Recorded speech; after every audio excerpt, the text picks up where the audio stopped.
Today is Friday, Ches Teves, Tovshin Ayin Gimel, and we are in the Mamar Vekibel Hayehudim, Sefer HaMamorim Teres Menachem Tovshin Yud Aleph Tovshin Yud Beis, the Mamar of Purim Vekibel Hayehudim, and we are in middle of Ois Hey on page Mem Aleph, chapter 5, page Mem Aleph. We are discussing mitzvahs.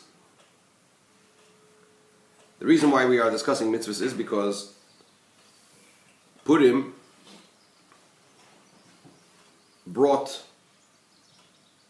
the story of Purim and the situation that the Jewish people were in during Purim and the salvation of Purim, that brought the giving of the Torah to its state of completion. The giving of the Torah was not complete until the experience of the Jewish people during Purim. Vekibel Hayehudim is a the Jews accepted upon themselves during Purim that which they began at Sinai, at Matan Torah. What did they have? What was there on Purim, or during the story of Purim, that didn't exist at Matan Torah? Actual self-sacrifice. Although during Matan Torah, the Jews accepted the Torah mitzvahs under all circumstances, regardless of whether they will be challenged, regardless of whether they'll be challenged or not. Not only in good times, but also in difficult times. Nonetheless, at Purim, they had actual self-sacrifice because of the decree of Haman when they were facing an existential threat. And that was necessary in order to bring Sinai, Matan Torah, to its state of completeness, shleimus. Without that, it wasn't complete. And the question is, why? So in order to explain that, the Rebbe began to explain first what was Matan Torah all about. What happened at Matan Torah that didn't exist before? What innovation did Matan Torah introduce that didn't exist before? In a way, what's happening, you had God's connection with us, but we had to, for some reason, go through that Mesiras Nefesh to make that connection backwards in a way. There wasn't that, given to us. And we had to, You're talking about Purim or you're talking about Matan Torah? Purim, no, I'm talking about Purim. We didn't do it in Matan Torah. Matan Torah, it was a gift. Correct. Well, let's see how the Rebbe explains it. The Rebbe explains it in a far more deep and full sense. But in order to explain the necessity for Purim to bring Matan Torah, the giving of the Torah, to its state of fullness and completeness, the Rebbe first begins by explaining what was Matan Torah about. First, let's understand what was Matan Torah. Then we can understand what Purim added. So, what did Matan Torah innovate? What was the innovation of Matan Torah? The breaking of the chasm, the taking away of the decree. Before Matan Torah, there was a decree. The upper realms should not descend to the lower realms, and the lower ones should not rise up, should not ascend to the upper ones. Meaning to say that Kedusha and Chulin, holiness and mundaneness, Ruchnius and Gashmius, were two separate realms that were not bridgeable and not fusible. Matan Torah brought about the fusion of these two worlds that would otherwise be completely and totally separate and maybe even opposite.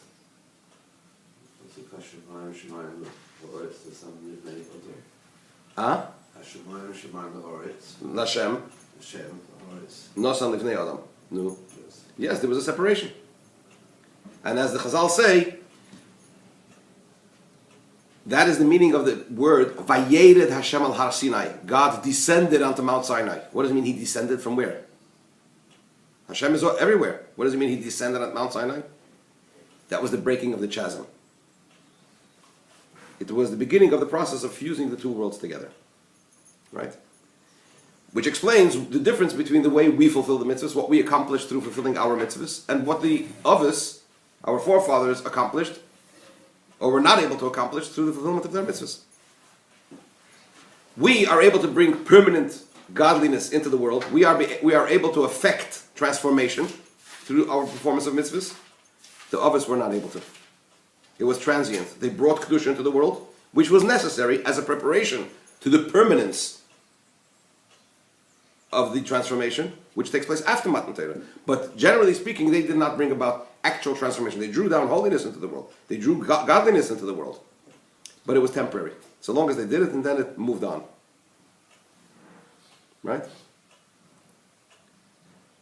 Besides, of course, the mitzvah of Milah, which was circumcision, which was given by Hashem to Avram Avinu as a tzivui, as an instruction, and that brought permanent transformation of Kedusha into Avram Avinu. Which again was also there as an introduction, as the Rebbe explains in the Sikha, it was there to introduce the idea of transformation, to prepare the world for this idea of transformation. But that the actual ability to transform a world which would otherwise not be bridgeable with Ruchnius and Kedusha, that came about, that was given to us. That was the innovation of Matan Torah. Now the Rebbe began to explain, to analyze what is a mitzvah. How does this work? So the Rebbe said, in the mitzvah we have three components. We have the object of the mitzvah, the physical object with which we perform the mitzvah. We have the holiness that we draw down into the mitzvah, the godliness that we draw down into the mitzvah. But then we need a force that combines the two, because when you have two opposing factors, or you have two components that are not connectable, that are not fusible, the only way you could bring them together is if there is a force that's greater than the two that combines them. If you remember, we discussed a number of times the idea of Michal and Gavriel, the host of water and the host of fire, the Malachim, who live in peace because there's a greater force than the two of them, which is what? Hashem himself, who makes peace between the two of them. Because they feel themselves as messengers of Hashem rather than fire and water. Similarly, when it comes to a mitzvah, how is it possible to fuse Gashmias and Ruchnius, Chulin and Kedusha, physicality and spirituality, mundaneness and holiness together? Only by a force that's greater than the two. A revelation of godliness that's greater than the two. And the Rebbe explained that when we talk about these three components of the mitzvah, it's not that when we say transformation, we take the physical object and we turn it into a spiritual object. No. It remains a physical object. And in that physical object, we bring down, we draw down godliness.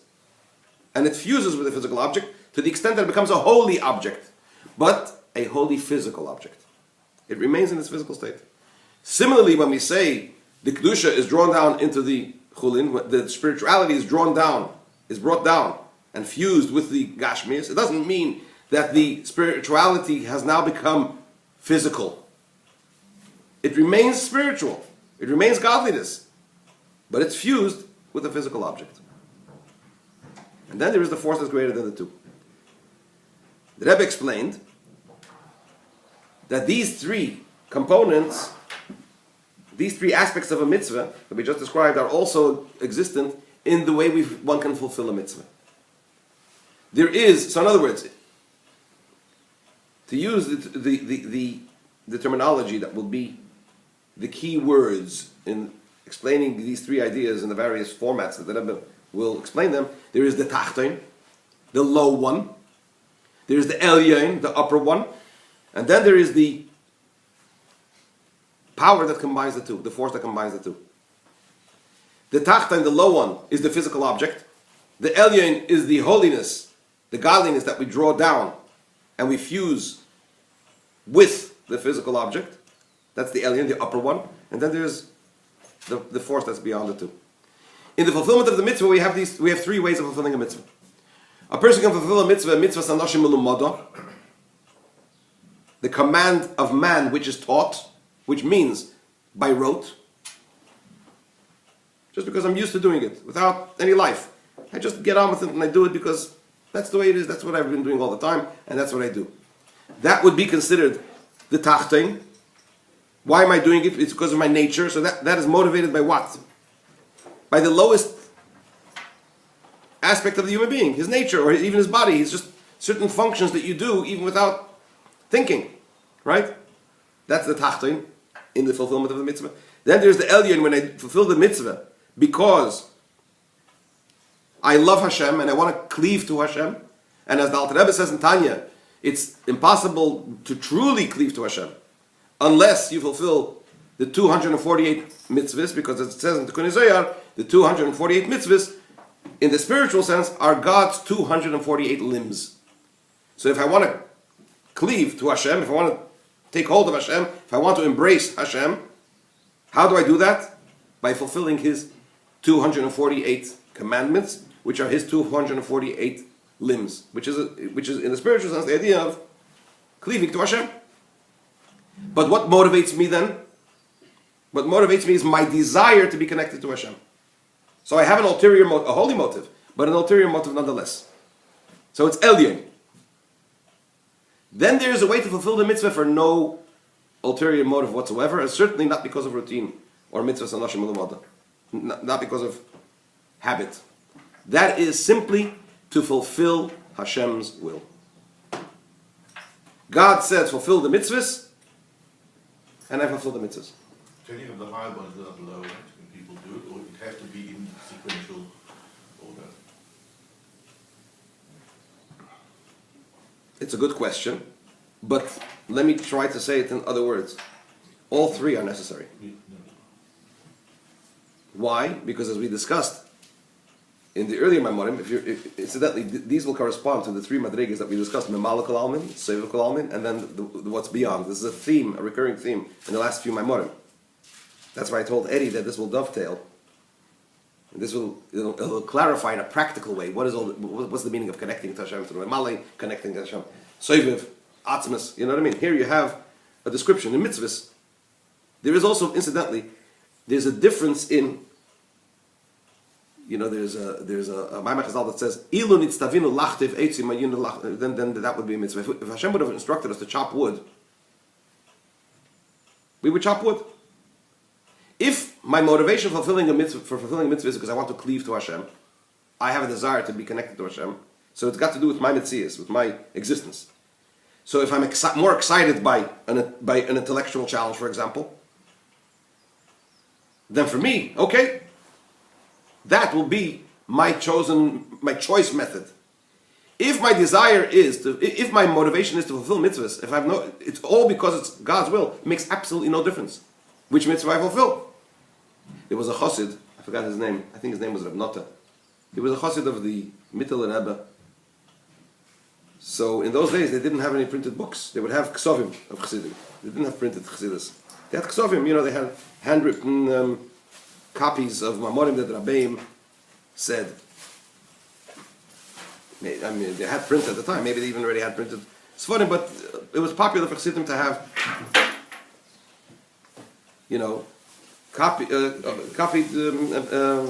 Mamorim and so on and so forth. He had a book of Ksovim, of Mamorim, and he was once sitting and learning. Somebody came and had a look what he was learning, and he noticed that the pages don't follow. It's a page from here, it's another page from there. A book full, a whole book. They said to him, "What are you doing?" He says, "I'm learning Chassidus."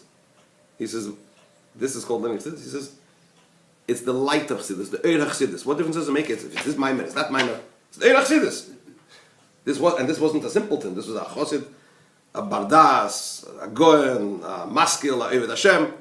But he felt that when he learned Chassidus, he was inspired. There was another in one of the Sikhs that says there was a simple Chassid. I forgot again what his name was, but he would come back from the Rebbe. Previous Rebbe describes this. He was a simple chassid. All he was able to hear and catch from the Mamorim were the psukim. The verses from the Torah, from Tehillim, from Tanakh that were mentioned. The ideas were beyond him. When he would come home, he would chazer this maimer with a fire, with a vigor, and he would chazer all the psukim, and he was alive. He was alive, and he lived with it until he went back and he heard the next maimer, and he heard the other psukim. Why? Because this is what the Rebbe said. He was so connected. What was his motivation? To be connected to the Rebbe, to hear the Rebbe's Chassidus. This Chassid was learning the Eir Chassidus. For the sake of what? Because it's Ratzon Hashem. That's it. That's the highest level. Right? Obviously, that's commendable. Of course, they have to bring it down. The idea is to bring it down into practical. It has to find expression in the individual aspects of the human being. That's why you have all these three dimensions. Of course, if I have the highest level, then my motivation at the lowest level is completely different. As we spoke, if you remember in one of the previous Mamorim, that when we talk about a munah, if one is able only to achieve a munah of memale, one is only able to achieve belief in Hashem in the level of godliness that fills the world, then it's a limited belief, right? If one is able to achieve levels of belief in Hashem in Sefer Kol, the level of godliness that surrounds the world, and even beyond that, Atzmos, the very essence of Hashem, as every Jew is able to, with the assistance of Moshe Rabbeinu, then his emunah in Mamali is a different one. And his belief in Mamali becomes different. Because it's in the context of something much greater. Remember we discussed the difference between looking at a painting that has a forest with a bird sitting on a branch on a tree. So if you just zoom to that square where the bird is sitting on the tree, you see what's the painting? It's a bird sitting on a tree. But if you step back and you have a wider perspective, all of a sudden it's much richer. It's a whole different. That bird sitting on a tree, takes on a completely. It's the same picture, but it takes on a completely different meaning. It's a paradigm shift, right? Anyway, let's move on. So these are the three components in the mitzvah. These are the three components in how a person could fulfill the mitzvah. And in Hey, the Rebbe begins to explain that these three components, these three parts of a mitzvah and three ways of fulfilling a mitzvah is because in the mitzvah itself there are three ideas in the purpose of the mitzvah. The lowest one that Rebbe said was mitzvahs were given to refine creatures. So the point of mitzvahs is there's no reason for mitzvahs on their own, but rather the mitzvah is there in order to what? To refine people. Through fulfilling mitzvahs, we become refined. There's a higher level in mitzvahs, the Rebbe said. So that would be the tachtin, right? The next level up is mitzvahs on their own. That there are mitzvahs that Hashem performs. It's like energy. Godly energy, mitzvahs that the Eibishter performs. And through us fulfilling the mitzvahs, we draw down this energy, this chayas, into ourselves. Right? Mitzvahs, the Rebbe teaches this pasuk, he defines this pasuk as meaning in Achrei, in Chumash Vayikra, in Leviticus. It says, "Asher yasa oisam ha'adam v'chayim." The mitzvahs are the ones that a person should perform and live in them. The Rebbe teaches it. The Rebbe defines it over here that when a person does a mitzvah, he brings down chayas, he draws down energy into himself. He lives through them. Why? Because through doing the mitzvah, we cleave to Hashem, we become connected to Hashem. Right? So we are up to 1, 2, 3, 4, 5 lines from the bottom of page Mem Aleph, towards the end. Vekibel she'inyan zeh shebemitzvahs. And since this idea in the mitzvahs, this aspect of mitzvahs, which is what? She'im drochav shel HaKadosh Baruch Hu, that they are the ways of the Blessed One, the Holy One, blessed be He. They're the ways of Hashem. So therefore, how? Through the fact that Hashem is the one that performs the mitzvahs. So this aspect of mitzvahs is beyond being connected to worlds. Why? Because it's Hashem's performance of the mitzvahs. Therefore, the energy, what kind of energy does the person, what kind of life force does the person draw down to himself and to the world when he fulfills the mitzvahs? Is the godly life force, which is at the level of Seviv Kol Almin, which surrounds and hovers around the worlds. What is Seviv?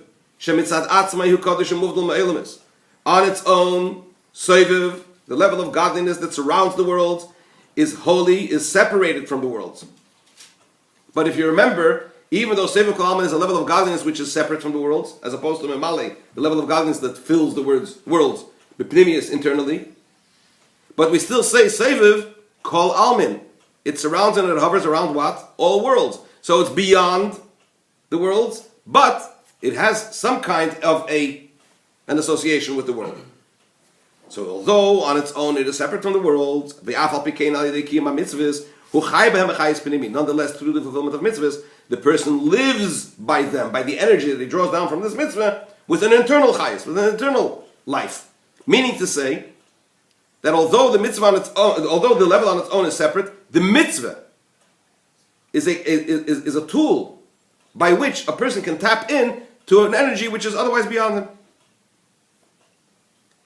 Omnam, says the Rebbe, however, Gam inyan zeh, page Membeis, Shebemitzvahs, also this aspect of the mitzvahs, hu bedarge sheyesh batzir. This is still at a level where there is some kind of form. Right? Why? Because the Rebbe explains, therefore, ha-mitzvahs shebedarge zu hem b'yischalkus. The mitzvahs at this level are fragmented, are in separate brackets. There are 248 mitzvahs, and they are different from one another. Darke havaya.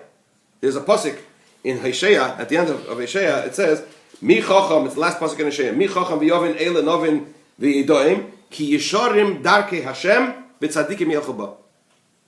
In English, who is wise and will understand these, discerning and will know them, for the ways of the Lord are straight, and the righteous shall walk in them, and the rebellious shall stumble on them. So we talk about the ways of Hashem, the ways of the Lord, the ways of Hashem. Loshen Rabim, we don't say Derech Hashem, we say Darkei Hashem. Why? Because there are 248 mitzvahs. And each mitzvah represents another aspect of Ruchnius. Because therefore the mitzvahs at this level are divided into 248 mitzvahs. Darkei Havaya Loshen Rabim, the ways of Hashem in the plural. Ramach Ivon and the Malka, the 248 limbs of the king of Hashem, which means the Hamshacha shall they call mitzvah, he Hamshacha Pratis.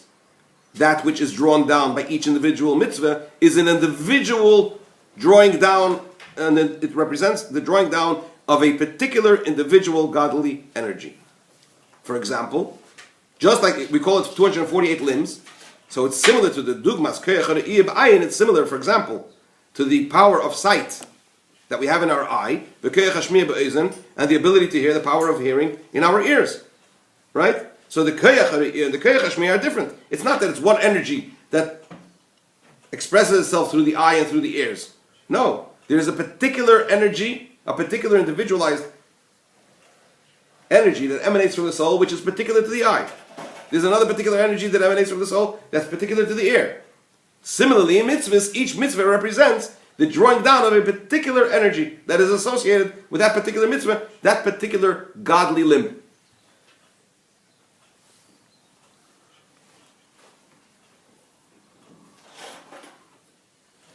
And that is the reason that Rebbe says, V'lochin shayich, that's why it is possible, sheha'odam yaseh the mitzvah, shekadosh baruch hu. How is it possible for a person to do mitzvahs that Hashem does? This is the reason why it's possible for a person to do these mitzvahs. Why? Because the 248 limbs of the person down here, they are, so to speak, similar to the 248 limbs of Hashem, of the king. As it says in the pasuk, in Bereshis, in Genesis, let us make man in our image, in our form, in the godly form. What does that mean? That the form, the physical form of the person, and the soul energy that the person possesses in his body is a mirror image, a miniature, a very, very, very small miniature, but similar to the Adam Elyon, the upper Adam, which is what? Hashem. At which level, however? We're talking about Seviv. There's a higher component of mitzvahs, a higher aspect of mitzvahs. Up until now, the Rebbe described the two components, the tachtoin, in the fulfillment of mitzvahs, which would be, when we say the purpose of mitzvahs is to refine creatures, to refine creation, that's the tachtoin, that's the lower element. It's like the guf. Then there is the elyon, which means the fact that mitzvahs are the 248 limbs of Hashem, the fact that Hashem does mitzvahs. Right? But they are broken down into particular components. Then there is a higher aspect in mitzvahs, the fact that mitzvahs are just the fact that they are God's desire. Rotzen, desire, which in the setup, in the anatomy of the person, the spiritual anatomy of the person, rotzen, desire, is beyond intellect. We're talking about an expression of the very essence of the soul. So l'mayla, when we talk about it in Hashem, when we say mitzvahs are rotzen elyon, we're talking about the fact that it emanates from Hashem. The harotzen shebe mitzvahs ubechol tariyag mitzvahs b'shav, unlike the previous point that we made, where each mitzvah represents a particular divine energy. When we say that mitzvahs are Hashem's desire, Hashem desires all mitzvahs equally. He doesn't want us to do one mitzvah more than another mitzvah. He wants us to do all the mitzvahs. So this want, this will, this desire of Hashem is in all mitzvahs equally. Another couple of lines. I'm sorry. Let's go back a second. Because when we say that the God desires us to fulfill the mitzvahs, this desire is equal in all the 613 mitzvahs. So this represents a level of godliness which is beyond the 248 limbs, so to speak, the 248 individual components, spiritual components of mitzvahs.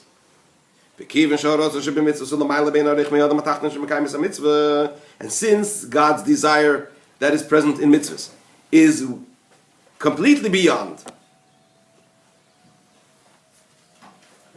the person who fulfills the mitzvah, because we also say that it's what? It's beyond what? God's desire in mitzvahs is even beyond the level of godliness as represented in the 248 divine components of the mitzvah. So if it's beyond the spiritual Adam, it's certainly beyond Adam Atachten. So therefore, relative to this level, as it would be on its own, the person is meaningless compared to this level. Because this is way, way beyond everything.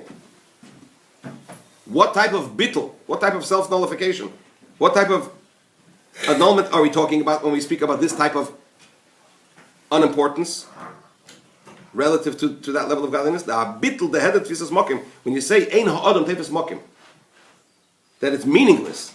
It doesn't.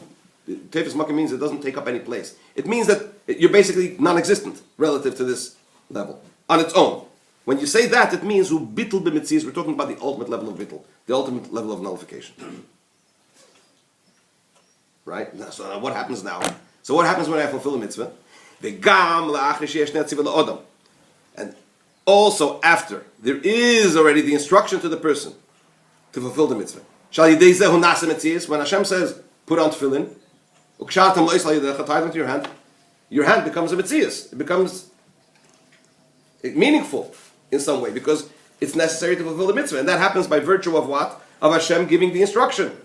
Fulfill the mitzvah. Even after the Eibishter says, Hashem says, fulfill the mitzvah, which means you become a mitzias, you become necessary and existent. Relative to this level, to the highest level, to the Ratzon, to God's desire in mitzvahs, my entire existence is merely for what purpose? To fulfill the mitzvah of Hashem. And through the fact that I actually fulfill the mitzvah, the person connects mitzvah, the word mitzvah is from the expression of tzafsa, to connect, to combine. So through what's a mitzvah? Mitzvah is a method of connecting im ha-mitzvah with the one that commanded the mitzvah, who is way, way beyond the person who has been instructed to do the mitzvah. So through the fulfillment of a mitzvah, we connect to, the bottom line is that at the ultimate level, through the fulfillment of a mitzvah, we connect with Hashem himself. Even though that naturally, this would be impossible. That's the power of a mitzvah. And the power of a mitzvah after Matan Torah is that we connect to Hashem at the very highest level and permanently, as opposed to the way mitzvah was fulfilled before Matan Torah. More about that after Shabbos and Mitzvah.